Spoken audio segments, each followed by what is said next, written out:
मैं और मेरे पिताजी रोज एक साथ एकांतिक देखते हैं। मेरे पिताजी का प्रश्न रहता है कि महाराज जी बचपन से बाबा जी रहे हैं, इन्हें घर गृहस्थी का इतना ज्ञान कैसे है? आपसे आपसे ज्ञान है। जो भजन करता है बहुत बुद्धिमान होता है। संसार के भोगों को छोड़ करके जो भजन में लगता है बहुत बुद्धिमान होता है। आप एक शब्द बोलोगे हम तुरंत पकड़ लेंगे उसे, और उस शब्द को हम ऐसे नहीं, उसमें घुस के उसका पूरा रहस्य जानेंगे।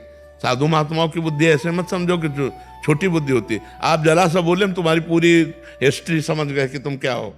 जरा सी बात की तो समझ में आ गया तुम्हारा अध्यात्म कितना है, तुम्हारा परमार्थ कितना, तुम भ्रष्ट कितने हो, तुम कैसे चलते हो।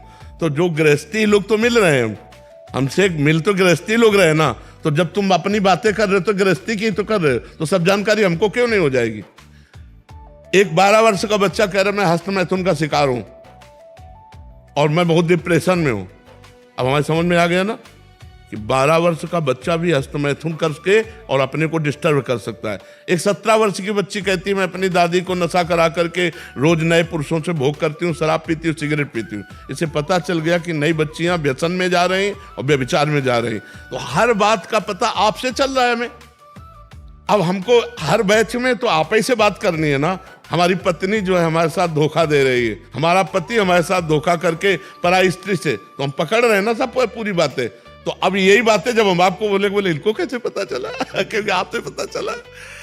बहुत आकर्षित हो जाते हैं, अरे महाराज जी कैसे बता सकते हैं एकदम से सब कुछ जानकारी, सब कैसे। तो वही लगता है कि बड़ी प्रसन्नता होती है कि महाराज जी। नहीं, सबसे पहली बात होती है कि हम लोगों का एक तरीका होता है। जैसे आप बात कर रहे हो ना, तो हम आपकी पूरी जीवनी को देख रहे हैं। तो आपकी जीवनी देख करके मुझे पता चलता है ऐसे से ऐसा चल रहा है, ऐसे से ऐसा चल रहा है हमारे समाज में। पूरे ट्रक के बोरों को छेदा नहीं जाता, एक में परखी लगाए गए पूरे का दाम दे दिया जाता है, ले दे दिया जाता है। ऐसे ही हमारे सामने जितने लोग हो, इतने लोगों से हम अनुमान लगाते हैं कि व्यसन का शिकार हो रहा है। कोई वीडियो देख करके गंदी फिल्मों का वो हस्त मैथुन का शिकार हो रहा है, कोई गंदे आचरणों का शिकार हो रहा है, कोई माता पिता को हिंसात्मक वृत्ति से देख करके नाना प्रकार के कष्ट दे रहे हैं। भक्ति को चाहने वाले कितने हैं, शुद्ध भाव को चाहने वाले बहुत कम लोग हैं, असत आचरण करने वाले बहुत लोग हैं। हमारा तात्पर्य उससे किसी को नीचा दिखाना नहीं, ऊपर उठाना है कि आप जो गलत मार्ग में चल रहे हो ऊपर उठिए। तो ऐसे जो हमको संसार का ज्ञान है, हम बताएं गंगा किनारे से जब आए थे हम, तो हमको बिल्कुल कुछ संसार का ज्ञान नहीं था। आप लोगों से संसार का ज्ञान हुआ। जो हमारा 20-25 वर्ष गंगा किनारे कटा वो एकदम एकांत, ना हमें पता था बॉयफ्रेंड, ना गर्लफ्रेंड, ना संसार, ना मोबाइल कभी रखा, और ना आज भी मोबाइल रखते। हमें संसार का पता आपसे चलता है कि क्या हो रहा है। महाराज जी आज वहाँ ऐसे से ऐसे घटना घटी, अब हम पूरी घटना को दृश्य रूप में लाते हैं। एहसास हो रहा है तो हमारा समाज इस कोटि से जा रहा है। उसी बात को हम आपको समझाते हैं कि देखो आज हमारा समाज इस तरफ जा रहा है, हमारे समाज को ठीक होना चाहिए।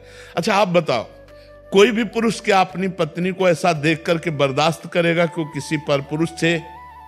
आप विचार करो, कोई बर्दाश्त करेगा? अच्छा कोई भी स्त्री ये कैसे बर्दाश्त कर सकती है कि तुम उसके पति होकर किसी और के साथ? क्या ये नहीं हो रहा है? ऐसा क्यों हो रहा है? छोटी छोटी बच्चियों के साथ बलात्कार करके आग लगा रहे हो, मार रहे हो, जला रहे हो। ये राक्षसी भाव क्यों आ रहा है? क्योंकि अध्यात्म नहीं है जीवन में, धर्म नहीं जीवन में, तो ये बढ़ता ही चला जाएगा। अगर आप इसे नहीं रोकोगे तो बढ़ता ही चला जाएगा। इसे रोकना होगा। माता पिता अपने बच्चों को समझाएं, टीचर अपने बच्चों को आध्यात्मिक शिक्षा दें, जिससे उनके अंदर ये गलत जो धारणाएं बन रही। अब जितना एक गृहस्थ आदमी 50 वर्ष का पहले जानता था, उतना 15 वर्ष का बच्चा आपको बता देगा पूरा सब जानकारी, क्योंकि वो मोबाइल है ना, सब सर्च करके सब पता है बच्चों को कहाँ क्या होता है, कैसे क्या होता है। उन्हें 10-12 वर्ष के बच्चे ही होते थे। जब वो 12 वर्ष का बच्चा बोला ना मेरे गर्लफ्रेंड है, तो हम कहा कै साल के हो? बोले 12 के। तो हम कहा गजब हो गया, 12 साल का बच्चा और गर्लफ्रेंड। मतलब आश्चर्य की बात है कि नहीं, ये कलयुग का तमाशा है कि नहीं। अरे 12 साल के बच्चे को तो दुनिया से मतलब नहीं होता, खाया पिया, खेला कूदा, पढ़ा लिखा। तो आज का जो हमारा समाज है वो बुद्धिमान तो बहुत हो रहा है, लेकिन विवेकवान नहीं हो रहा। बुद्धि तो बहुत बड़ी है, लेकिन विवेक का प्रयोग करके हम अधर्म से बचे, ये बहुत कठिन है। तो हमको जो कुछ समाज का ज्ञान हुआ वो आप लोगों से ही ज्ञान हुआ है।